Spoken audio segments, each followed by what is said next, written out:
Bonjour Gilles Berset. Bonjour. Vous êtes professeur d'économie associé à l'université Aix-Marseille, co-auteur de Changer de modèle chez Odile Jacob qui a reçu le prix du livre d'économie 2014 et je vous reçois aujourd'hui pour évoquer les dévaluations fiscales ou salariales qui sont en cours en Europe et en France. Vous êtes intervenu au GECO sur ce thème.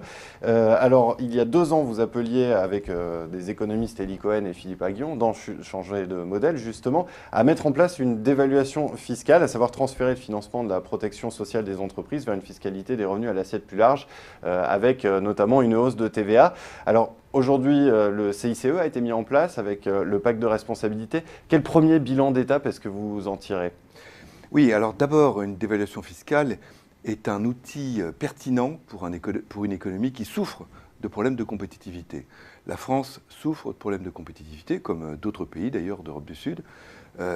Et donc la dévaluation fiscale est pertinente à condition que cette dévaluation permette ou serve à anticiper les effets favorables sur la productivité et la compétitivité de vastes réformes structurelles qui, sur le marché des biens et sur le marché du travail, qui dynamiseront l'économie, qui permettront de réduire certaines rentes, qui permettront des gains de productivité et donc qui amélioreront la compétitivité. À quel horizon ? Alors, des réformes structurelles ont un effet progressif mais durable.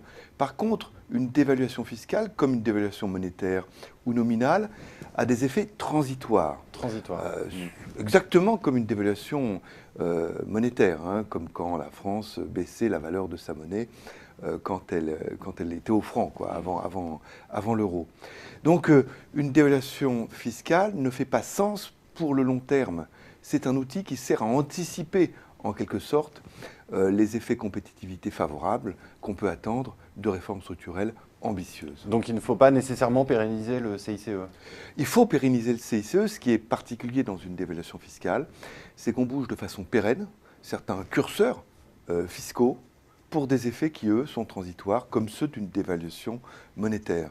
C'est en cela qu'il faut le faire à bon escient. À bon escient, ça veut dire uniquement pour anticiper des effets un petit peu plus tardifs, progressifs, mais pérennes, eux, de réformes structurelles ambitieuses. Dans la compétition européenne, est-ce que ce que la France a gagné en termes de compétitivité grâce au CICE n'a pas finalement été annulé par les dévaluations qui ont eu lieu dans les autres pays, notamment en Europe du Sud ? Alors d'abord, tous les pays n'ont pas dévalué, première chose. Deuxièmement, les pays d'Europe du Sud avaient des problèmes de compétitivité, les ont encore, et ont, disons, résolu sont en train de résoudre leurs problèmes de déséquilibre de balance courante de différentes façons. Du côté de l'Espagne, par exemple, à la fois par une contraction de la demande très douloureuse et par une amélioration de la compétitivité via des réformes structurelles.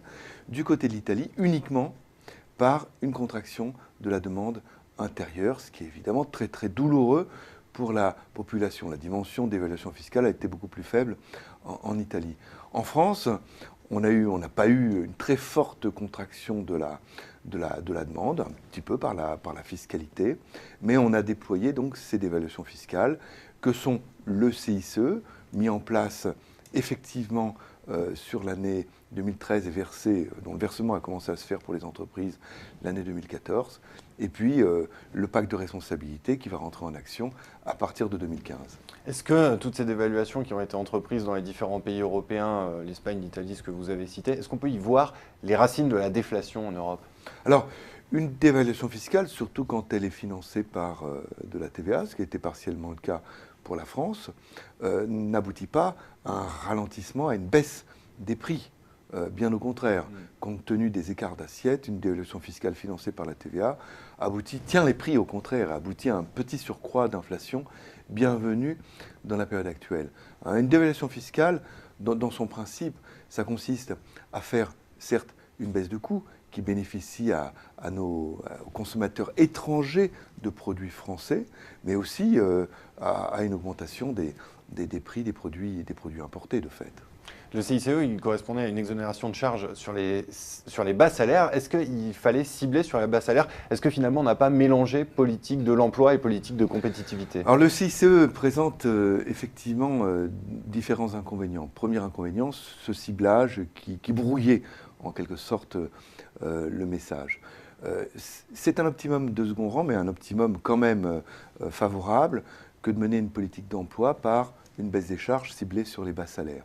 Néanmoins, encore une fois, là, on est dans quelque chose d'autre que la dévaluation fiscale. On est dans une politique de réduction du coût du travail pour les moins qualifiés qui veut compenser en quelque sorte les effets d'un salaire minimum élevé. Alors ce n'est pas exactement le cas du CICE puisqu'on tape à des niveaux de salaire assez élevés, jusqu'à 2,5 fois le SMIC. Donc c'est quelque chose d'un petit peu intermédiaire et ce caractère intermédiaire est évidemment problématique. L'autre caractère problématique du CICE, c'est que cette baisse du coût du travail transite par une réduction de l'impôt sur les sociétés. C'est quelque chose de complexe. L'impôt sur les sociétés, ça intéresse un directeur financier. Le coût du travail, ça intéresse directement un DRH. Je caricature en posant les choses comme ça, mais on voit que la problématique n'est pas la même et qu'il peut y avoir des pertes en ligne, il peut y avoir de la déperdition à essayer de pratiquer une dévaluation fiscale par un dispositif qui transite par une réduction de l'impôt sur les sociétés. Qu'est-ce qu'il reste comme marge de manœuvre à la France pour regagner encore en compétitivité? Réforme structurelle. On en parle sans arrêt. Elles ne sont pas encore engagées. Il est souhaitable qu'elles le soient. Eh bien, Gilles Berset, je vous remercie pour ce décryptage. Merci d'être venu nous parler de ces dévaluations en cours en France et en Europe sur le plateau de Xerfi Canal. Merci beaucoup.